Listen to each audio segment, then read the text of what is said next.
If you pay attention to the NBA, then you probably know that DeAndre Ayton was the number one pick in this year's NBA draft. But with all of the hype and all of the talented players taken after him in the 2018 NBA draft, it leaves me wondering, is DeAndre Ayton overrated? Let's get right into it. Okay, real quick before we get into why DeAndre Ayton may be overrated, Suns fans, do not dislike this video instantly because it's just a question. I'm not saying that DeAndre Ayton is overrated or he's going to be a bust or he's a bad player or anything like that, but I have noticed some interesting things about DeAndre Ayton, and I've also heard some interesting points that I would like to talk about in this video.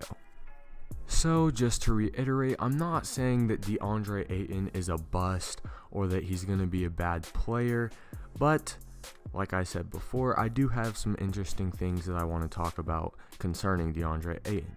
The first being his defense. Now we all know that DeAndre Ayton is not the best defender. In fact, he's a slightly below average defender, and for a guy with his athleticism at 7 feet tall, that kind of isn't acceptable, especially for a number one pick. Now DeAndre Ayton's offense is pretty good and it's above average, but on the defensive end, he's poor. He's not a very good rim protector. He's okay playing one-on-one with other posts. Like I said, he's just slightly below average on the defensive end. Now, for the reasons that I said he should be a good defender, like his athleticism and his size, I think those are also things that could help him improve his defense as he continues in the NBA. And like I said, I don't think he's a terrible defender, but it's definitely something that he needs to improve on. Another thing that people have talked about DeAndre Ayton, and one that I don't think is as big of a deal as some people make it out to be, but it is very interesting, is how much DeAndre Ayton talks about money, whether it be signing with Puma or his NBA contract. DeAndre Ayton obviously focuses on the money. His main priority is his money. And like I said, I don't think this is as big of a deal as some people make it out to be, because just because he likes his money does not mean that he's a lazy player or that he's not going to be putting the work in like all the other players. I mean, it could end up being a downfall for him, but like I said, I don't think that is as big of a deal. Another thing to look at when it comes to DeAndre Ayton is his offensive abilities. Now, I'm not going to say that he has bad offensive abilities, but I do think that this is where the overrated part of DeAndre Ayton comes in. Obviously, he has a very nice mid-range jump shot. He's obviously very athletic. He has some exciting dunks. He's a very good pick and roll player. I'm not even going to lie. He is very good off the pick and roll. And also, he's a good inside scorer. But the thing that I think might be overrated about DeAndre's game is that he's not a very good back down post. Now, for a guy who prides himself on inside scoring, and for a guy who was drafted as a number one overall pick because of his offensive abilities, I think that his inside scoring isn't as good as some people make it out to be. I'm not saying he's a bad offensive player by any means. He's a good offensive player. But for the number one overall pick and a guy who isn't as good on the defensive end, I think that his offense is a bit overrated. Like I said before, he has a nice mid-range shot. He's good off the pick and roll, but backing down, not as good. His three-point shot is not there like it is for some of the other big man rookies like Mo Bamba and Jaren Jackson.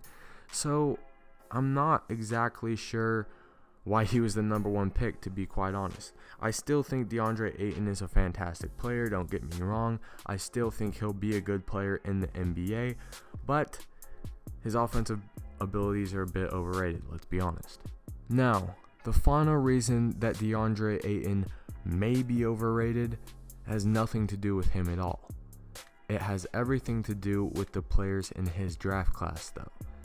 He was taken number one overall, ahead of many big men who I think have the potential to be better than him. Now, this doesn't mean that they are going to be better than him. Potential is a very wide word. It's a very broad term. But in my opinion, if I was an NBA GM, I probably would have taken a few of these big men before I took DeAndre Ayton. The number 2 overall pick, Marvin Bagley, even though he didn't show out like I thought he would in Summer League, I think personally he has more potential, or he has an opportunity to be a better NBA player than DeAndre Ayton does. The number 6 overall pick, Mo Bamba. The number 4 overall pick, Jaren Jackson Jr. I probably would have taken those 3 guys before I took DeAndre Ayton.